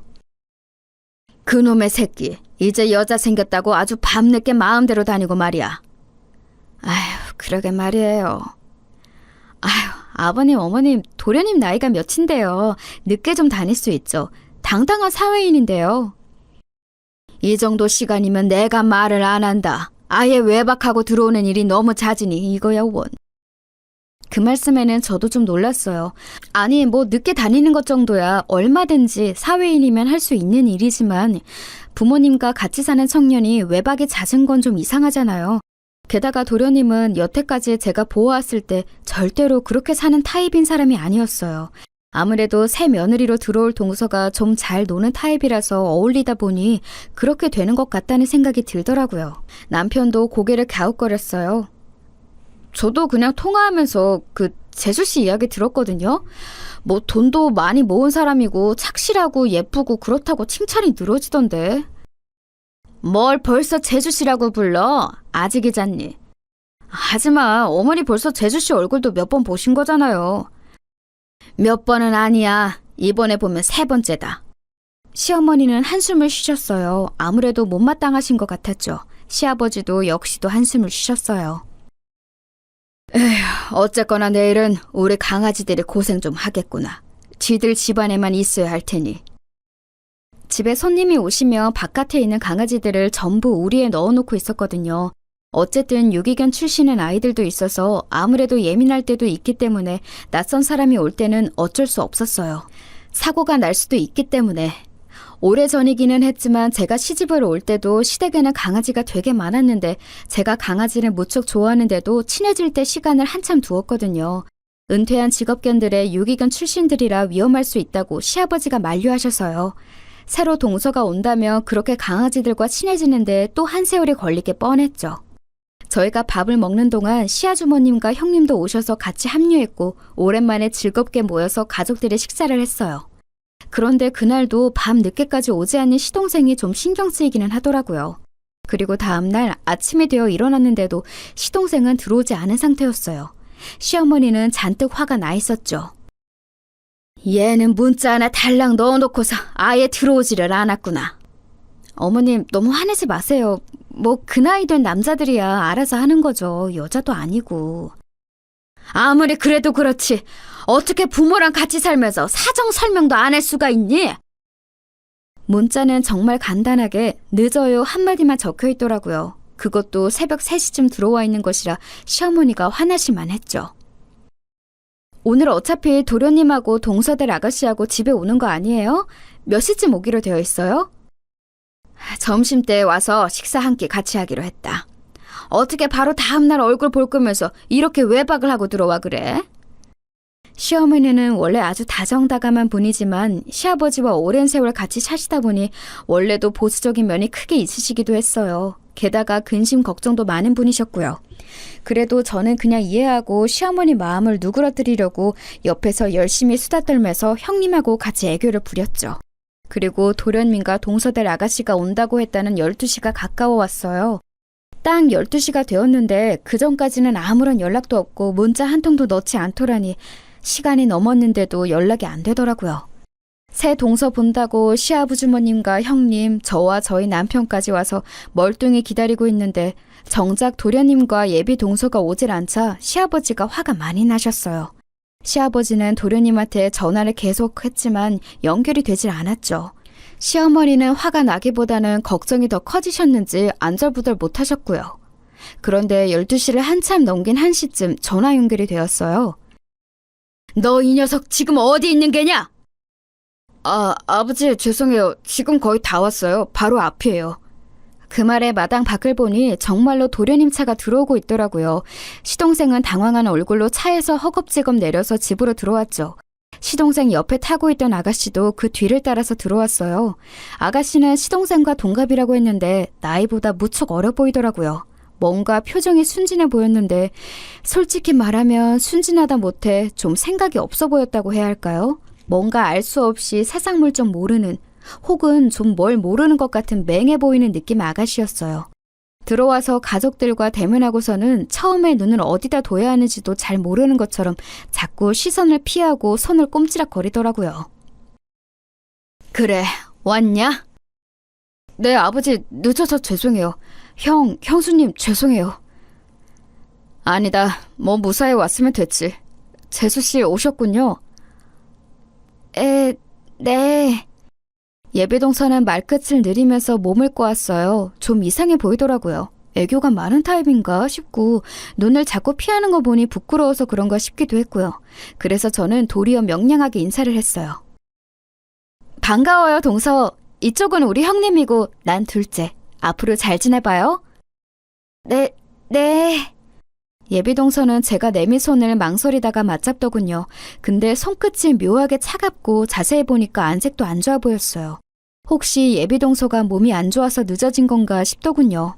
저는 좀 이해가 가서 얼른 예비동서를 끌어다가 소파에 앉으라고 하고 식사를 차리러 들어갔어요. 그런데 예비동서를 처음 보고 나니까 시어머니가 못마땅해 하신 게 이해는 되더라고요. 적어도 예비 시가에 오는 날인데 상당히 짧은 스커트에 높은 하이힐에 진한 화장. 물론 뭐 안 되는 거야 아닌데 어른들한테 절대 좋은 인상을 주기는 힘든 패션이었어요. 부엌에 함께 들어온 형님도 고개를 갸웃거리면서 웃으시더군요. 요즘 젊은 아가씨들은 시댁 어른들 입맛에 맞으려고는 안 하네. 그러게 말이에요. 뭐 워낙 자유분방한 사람들이 많으니까요. 벌써 우리 때랑 너무 달라. 그렇지? 저희는 웃으면서 이야기를 나눴지만 시어머니는 얼굴이 어두우시더군요. 지난번에 봤을 때도 이런 식이었다면 시어머니가 마음에 들지 않으시는 것도 이해가 갔어요. 그런데 식사를 시작하니까 또 좀 이상하더라고요. 밥을 먹는데 예비동서는 시아버지가 뭐라고 말씀하시면 얌전하게 대답을 잘하면서 대화를 이어나갔어요. 평범한 그 나이대 아가씨 같은 느낌이었죠. 옷차림새가 좀 요즘 애들 느낌이라서 그렇지 사실 가족으로 맞이하면 괜찮을 것 같다는 기대도 들었고요. 그 곁에서 도련님도 굉장히 싱글벙글 웃으면서 이야기를 나눴는데 정말 예비동서를 너무너무 좋아하는 게 눈에 보였어요. 자세히 보니까 예비동서가 진짜 미인이긴 하더라고요. 처음에는 옷차림새와 화장만 눈에 들어왔는데 얼굴 생김새 자체가 예쁘고 몸도 너무 날씬하고 그랬어요. 저는 남편 옆구리를 쿡 찌르면서 그랬죠. 자기야, 예비동서 되게 날씬하고 예쁘다. 그치? 자기도 처녀 시절에 엄청 날씬했어. 그리고 훨씬 예뻤는데 무슨 소리야. 남편의 태연한 대답에 저는 약간 감동했지만 그래도 괜한 심술이 나서 다시 한번 남편을 찔렀어요. 지금은 안 날씬하고 안 예쁘다는 소리야? 아니, 지금도 예쁘지. 예쁘고 말고. 날씬하지는 않다는 소리네. 저는 괜한 장난기가 돋아서 남편에게 장난을 걸어댔어요. 남편도 평소에 워낙 농담 잘하는 저를 잘 알기 때문에 그리고 남편 본인도 그런 농담을 좋아해서 서로 깔깔대고 웃었죠. 그런데 그때 예비동서가 저희 대화를 들었는지 잠깐 저희를 바라보더라고요. 얼굴은 너무 예쁜데 표정이 묘하게 맹한 데가 있어서 좀 이상했어요. 예비동서의 시선을 느끼고서 저희가 장난을 멈추고 머쓱하게 웃었는데 예비동서가 그러더군요. 저기, 날씬하진 않죠. 네? 저는 순간 귀를 의심했어요. 맥락상 저하고 남편이 하던 대화에 끼어들은 것 같기는 한데 저게 지금 오늘 처음 만난 손윗동서한테 할 소리인가 싶더라고요. 같이 식사를 하던 가족들 모두 젓가락질을 멈추고 얼음이 되어서 저희를 바라보고 있었어요. 실제로 제가 그리 날씬한 편은 아니었고 상당히 통통한 건 사실이었지만 실제로 통통하니까 더 말을 조심해야 하는 거 아닌가요? 근데 너무 창졸간의 한 소리라서 저는 뭐라고 해야 할지 알 수가 없어서 멀뚱하게 예비동서를 바라봤어요. 예비동서는 그런데 자기가 잘못된 말을 했다는 걸 전혀 알지 못하는 것처럼 저를 마주보더니 해질거리면서 웃고서는 밥을 마저 먹더군요. 제가 명랑하고 장난 잘 치는 성격이긴 한데 반대로 화도 잘 내는 편이거든요. 불같이 화를 내고는 해서 동네에서도 좀 잘 싸우는데 그래서인지 남편이 불안해하면서 제 손을 잡았고 시동생도 눈치를 봤어요. 그런데 예비동서에 그 묘하게 풀어진 얼굴을 보고 있으니까 그냥 화가 안 나더라고요. 그냥 좀 이상한 사람인데? 싶은 생각만 들고요. 솔직히 말하면 정말 정상적인 사람 맞나 싶더라고요. 아까 처음 현관에서 봤을 때부터 솔직히 좀 이상한 느낌이 들었는데 지금 보니까 정말로 약간 경계성 지능이라고 하죠. 쉽게 말하면 약간 모자란 사람 같은 느낌이 들기도 했어요. 저는 그냥 아무 말도 안 하고 다시 식사를 했고 둘러앉은 가족들도 약간 멍청해져서 조용한 채 밥을 먹었죠. 예비동서는 밥도 별로 많이 먹지 않고 거의 절반을 남긴 채로 젓가락을 내려놨어요. 그냥 입맛이 없는 것 같았죠. 그러고서 묘하게 집안 분위기가 다운된 채로 거실에 앉아서 차를 한 잔 마시고 다과를 먹었어요. 그래도 가족들한테 인사하러 왔다는데 밥만 먹고 돌려보낼 수는 없었으니까요. 예비동서는 또 다가 먹으면서는 사람이 괜찮더라고요. 사과를 집어먹다가 두어 번 떨어뜨렸는데 옆에서 시동생이 시겁하며 그것을 집어 자기 입에 넣는 눈꼴신 꼬라지를 보여주기도 했는데 뭐 결혼하기 전에는 다들 저렇게 연애하는 거다 싶기는 했어요.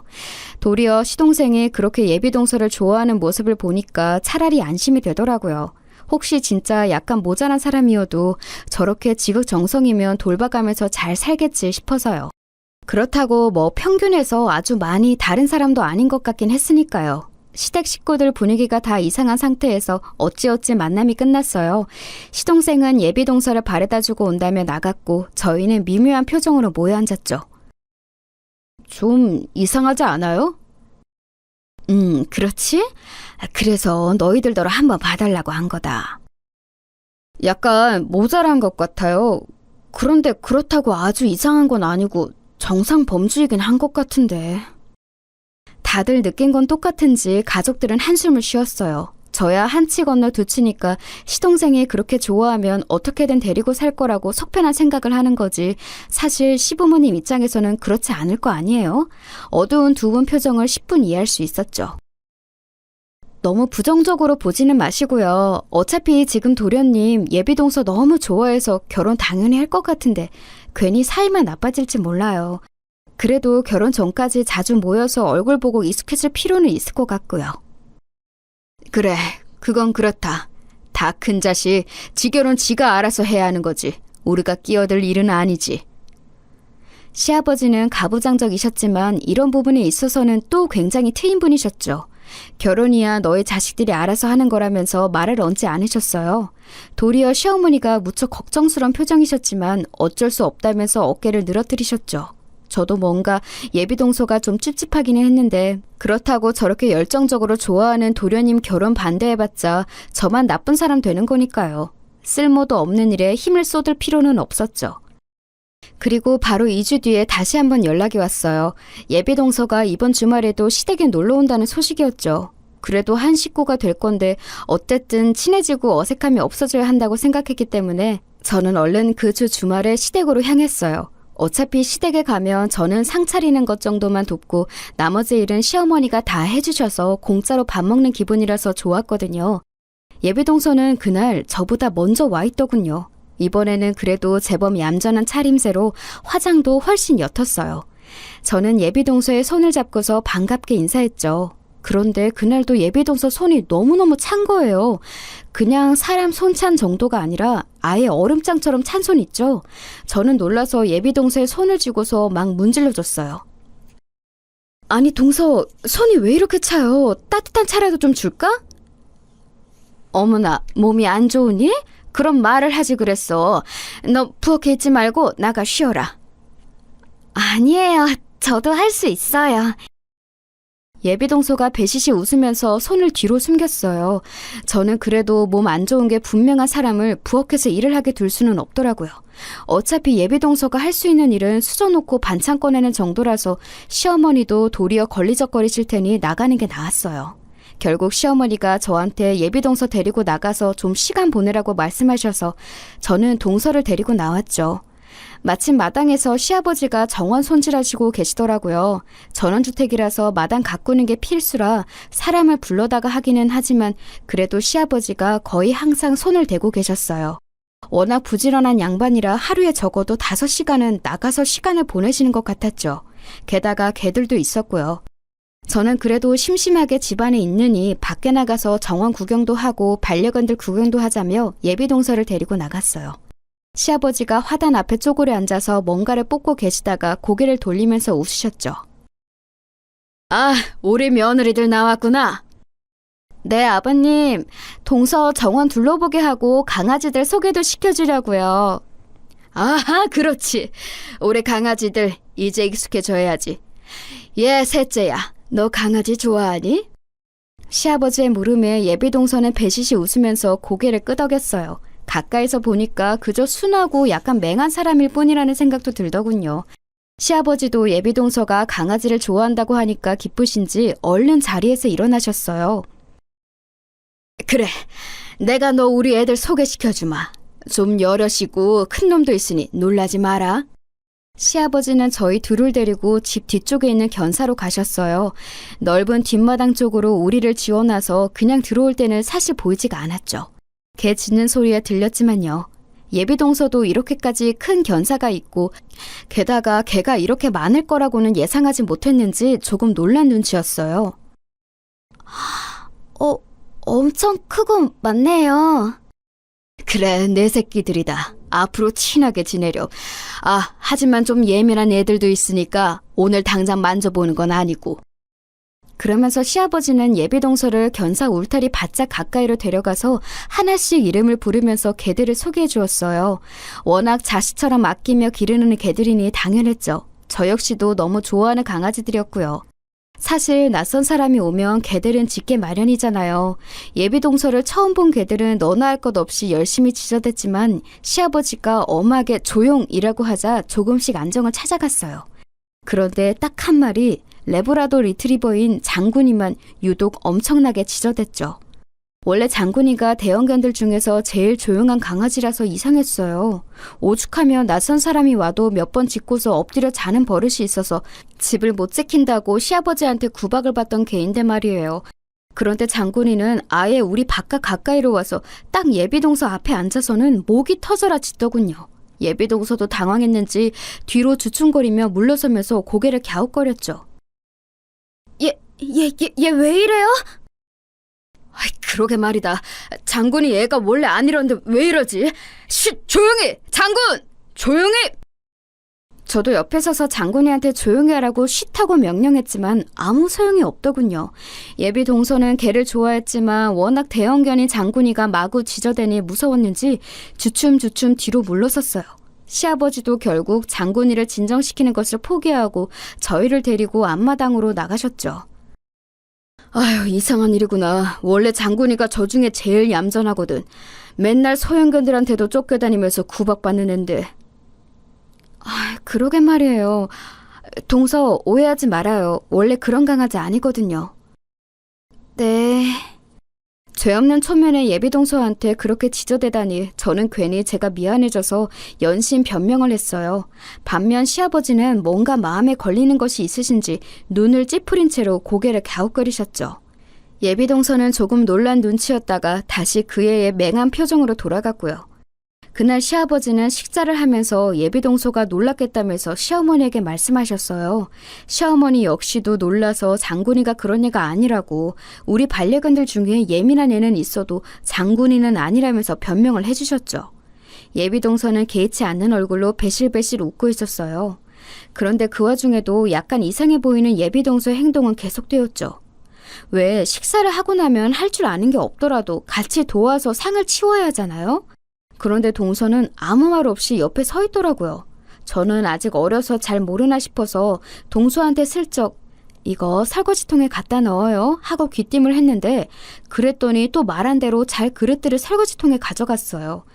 그런데 문제는 그러고서는 또다시 한번 제가 지시할 때까지 멍하니 옆에 서 있기만 하더라고요. 그래서 제가 반찬통 하나씩 가져다가 냉장고에 넣으라고 했는데 글쎄 간장 종지까지 냉장고에 넣어버린 거 있죠? 먹다 남은 간장을 버려야지 왜 냉장고에, 그것도 랩도 안 싸고 넣었는지 알 수가 없었어요. 그런데 예비동서는 정말 아기라고는 조금도 없어 보이고 그냥 안색이 좀 피로한 듯 보일 뿐이라서 원래 부엌일에 대해서 정말 모르는구나 싶었을 뿐이었어요.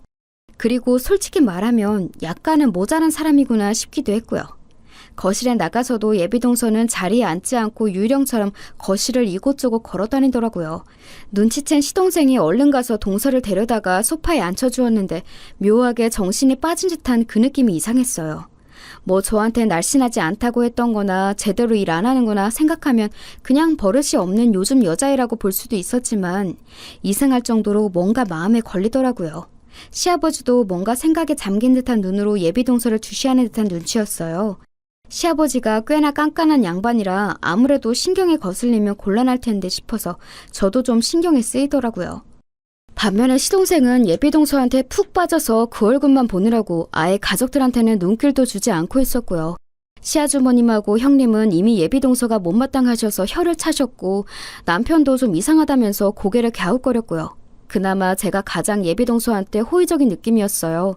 그날 예비동서는 점심을 먹고 돌아갔어요. 예비동서를 데려다주고 시동생이 돌아오자 시아버지가 뭔가 생각에 잠긴 얼굴로 시동생을 거실로 불러내셨죠. 당시 저희 가족들이 전부 거실에 모여 앉아 TV를 보고 있었거든요. 시아버지는 시동생을 보면서 한숨을 쉬셨어요. 이상하게 듣지 말아라. 너 결혼할 새아가 어떤 사람인 거냐? 네? 무슨 의미로 말씀하시는 건지. 말씀드렸던 대로 영상회사 다니는 사무직원이에요. 그냥 보신 바대로 순하고 좋은 사람이고요. 그래? 그 이상은 없고? 그 이상이 있을 게 뭐가 있나요? 시동생은 도리어 영문을 모르겠다는 얼굴로 시아버지를 바라보았어요. 사실 저도 시아버지 말씀이 무슨 뜻인지 알 수 없어서 어리둥절했죠. 원래 시아버지가 공무원으로 퇴직한 분이셔서 좀 까탈스럽고 깐깐한 부분이 있긴 한데 그래도 이렇게 영문 모를 말씀은 잘 안 하셨거든요. 시아버지는 알겠다면서 다음 주 주말에 다시 한번 예비동서를 데리고 오라고 하시더군요. 놀러 가려고 했다는 시동생의 말에 시아버지가 눈살을 찌푸리셨고 결국 시동생은 아무런 항변도 못하고 다시 데리고 오겠다고 약속했죠. 최근에도 시동생은 외박이 꽤나 잦은 모양이던데 저렇게 시아버지한테 찍소리도 못하면서 외박할 때만은 자신감이 대단하구나 싶을 정도였어요. 저희도 이번 주 주말에 올까요? 하면서 시아버지께 여쭤봤더니 시아버지는 너희 마음대로 하라고 하셨어요. 계속 시댁에 오는 것도 좀 지루했고 남편하고 말을 맞춰서 다음 주에는 놀러 나갈까 싶었죠. 그런데 그 어린 예비동서한테 이 집안에서 가장 호의적인 게 저라는 사실이 조금 걸렸어요. 시댁 식구는 아무리 친근해도 시댁 식구죠. 게다가 지금 예비동서는 아무리 맹해 보여도 낯선 시댁에서 아주 불편할 텐데 저처럼 조추측맞고 명량하고 마음 쓰는 사람이라도 없으면 완전히 낙동강 오리알처럼 겉돌 것 같았어요. 실제로도 시어머니는 이미 예비동서한테 정이 완전히 떨어진 듯한 느낌이셨고요. 형님도 그러셨고 시아버지 어머님도 그러셨고요. 근데 물론 그분들을 탓할 수는 없었어요. 누가 봐도 객관적으로 예비동서가 좀 이상했거든요. 다음 주 주말 남편은 도리어 시댁에 가기 싫다고 집에서 드러누우려고 했지만 제가 억지로 끌고서 시댁으로 갔어요. 남편은 이상한 여자라면서 아니 무슨 마누라가 시부모님 뵈러 간다고 이렇게 적극적이냐고 투덜거리기까지 했죠. 뭐 넉살 좋고 명량한 마누라 얻은 자기 잘못이지 제 잘못인가요? 어쨌든 그날도 남편하고 같이 시댁에 갔고 남편은 쉬고 싶다면서 곧장 2층으로 올라가 버렸어요. 아무리 제가 시댁에서 편해도 저렇게 방치하고 사라지다니 언젠가 남편 버릇을 고쳐야겠다고 생각하기도 했죠. 아무튼 그날도 예비동서는 시동생 손에 이끌려서 시댁으로 왔어요. 그런데 손님 한 분이 더 계셨죠. 아버님? 저분은... 이쪽은 내 옛 직장 후배다. 지금 우리 장군이 옛 상사이기도 하고. 상사요? 시아버지는 조용히 다가와서 저한테 귓속말을 하셨어요. 내가 관세청에 있었던 건 알지? 공안 근무도 했고 그때 후배다. 마약 탐지견 핸들러이기도 하거든. 장군이 데리고 일하던 사람이지. 그러고 보니 시아버지는 관세청 소속으로 공항에서도 일하셨다고 하셨어요. 마약 탐지견으로 일하던 장군이는 그때 인연으로 은퇴한 걸 데려온 거라고 알고 있었고요. 그 손님은 일어서서 저희 가족한테 인사하셨고 넉살 좋게 웃으면서 이야기를 나누셨죠.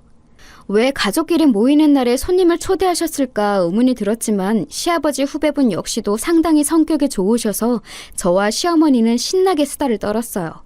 그러다가 갑자기 시아버지가 후배분을 부르시더니 또 예비동서하고 저를 같이 부르시더라고요.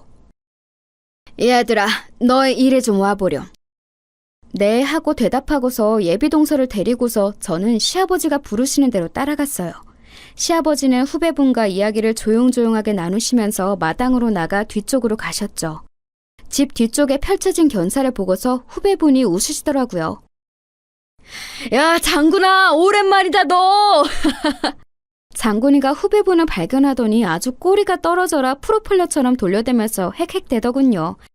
저래 보여도 나이가 꽤 많은 개인데 지금만큼은 태어난 지 3개월 된 강아지처럼 방정맞게 팔짝거리고 뛰면서 반가워했어요. 후배분 역시도 반가워서 어쩔 줄 몰랐죠.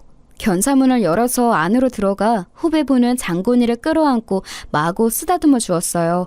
그리고 뒤늦게 따라간 저와 예비동서가 견사 울타리 가까이로 다가갔죠. 그런데 이상한 일이죠. 그 후배분과 그렇게나 기쁘게 반가워하던 장군이가 순간 저희 쪽을 보더니 짖기 시작했어요. 저도 예비동서도 조금 어리둥절하다가 제가 웃으면서 그랬죠. 아유, 장군이가 또 동서 보고 난리네.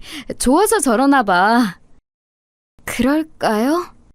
동서는 맹한 표정으로 주춤거리면서 견사 울타리 가까이 가서 장군이를 들여다봤어요. 그런데 좋아서 그런다기에는 장군이 표정이 심상치 않았죠. 그리고 그 뒤에 서 있는 후배분 표정도 그랬어요. 왜 저렇게 심각한 표정을 하고 계시지 싶었는데 시아버지 역시도 표정이 좋지 않으셨죠. 곧 두 분이 속닥거리면서 대화를 하시고서는 곧 견사 밖으로 나오시더라고요. 그러더니 후배분은 곧 급한 일이 생겼다면서 인사하고 사라지셨어요. 그날도 적당히 이야기 나누고 서로 시간을 보내다가 시동생이 예비동서를 데려다주고 오겠다면서 나갔죠. 오늘도 그냥 이렇게 끝나나 보다 하고 시댁에서 자고 갈지 아니면 늦게라도 우리 집에 갈지 고민하고 있던 찰나였어요. 시동생이 거의 구르듯이 집 안으로 뛰어들어오더라고요. 얘, 너 무슨 일이니? 아니, 너 새아가 데려다주고 온 거 아니야? 왜 그래? 무슨 일 있어?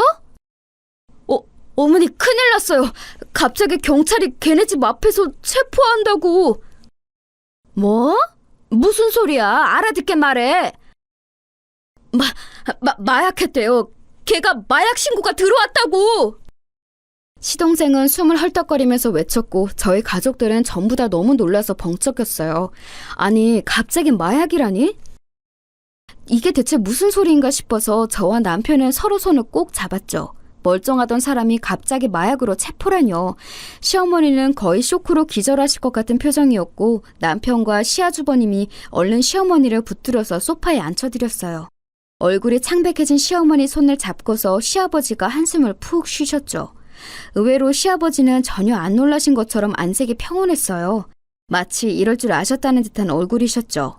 시동생은 뭔가 착오가 있는 게 틀림없다면서 계속 집안을 뱅뱅 돌았지만 시아버지는 도리어 시동생 쪽을 바라보셨죠. 그리고 의미심장한 말씀을 하셨어요. 너도 가서 마약 검사 받아야 한다. 네?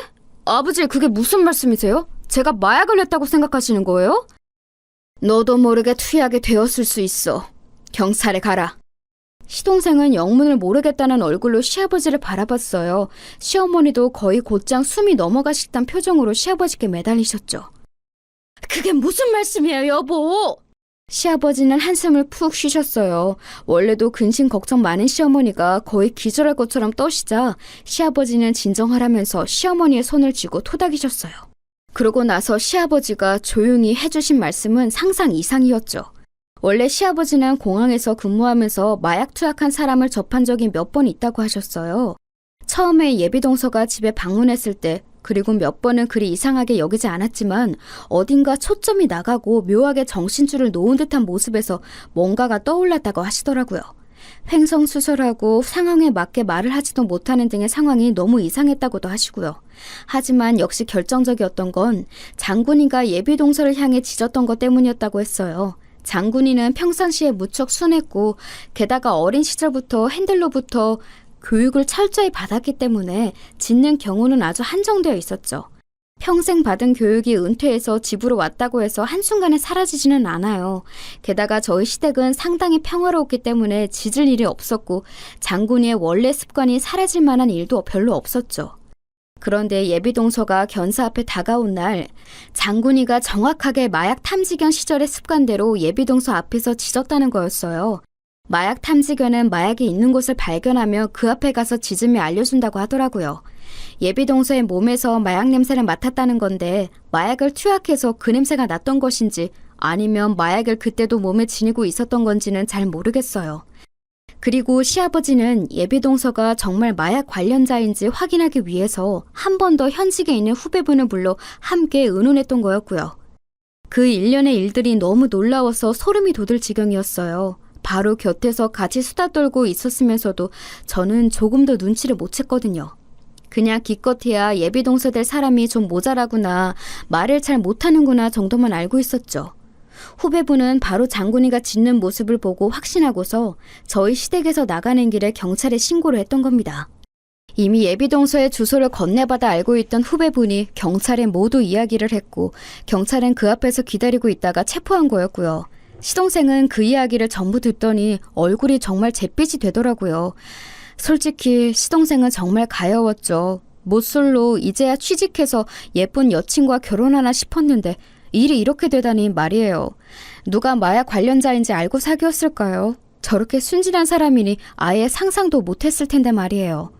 시어머니는 그 이야기를 모두 들으시고서 오히려 안심되었다는 듯이 가슴을 쓸어내리셨어요. 그리고 시동생의 등을 쳐서 곧장 경찰서로 보내셨죠. 지금 가야 의심받지 않는다면서요. 의도치 않게 자수 비슷한 곳으로 경찰서에 간 시동생은 역시 마약 검사를 받았고 당연히 결백이 증명되어 관련이 없다는 사실을 인정받았어요. 나중에 들으니 그때 그 예비동서가 될 뻔했던 여자는 심지어 체포당하던 그때 마약을 지니고 있었다고 하더라고요. 저희 시댁에 왔을 때도 몸에 마약을 가지고 있었던 거죠. 장군이가 그래서 더 격렬하게 짖었다 싶었어요. 아무튼 정말 소름 끼치는 일이었죠. 그 일 이후로 저희는 장군이한테 보양식을 특별히 마련해줘서 먹였어요. 집안에 범죄자 마약 사범이 들어올 뻔했는데 그걸 막아줬으니 정말 대단한 수호신 아니겠어요? 시동생은 한참이나 자신의 옛 여자친구가 마약 사범이라는 사실을 인정하지 못하고 경찰서로 쫓아다녔지만 결국은 인정하고 그 이후로도 여자친구를 사귀지 못했어요. 제가 생각해도 정말 인간 불신에 걸릴 것 같은 경험이었기는 해요. 그래서 결국 시동생은 아직까지도 솔로로 연애 경험은 그때 딱 한 번뿐인 채로 쓸쓸하게 살아가고 있죠. 좀 가여울 정도예요. 그 일을 겪고 나서 생각해보니 생각보다 마약이 너무 가까이에 있을 수도 있구나 싶더라고요. 곁에 만나는 누군가가 그렇게 위험한 인간일지도 모른다고 생각하니 소름도 끼치고요.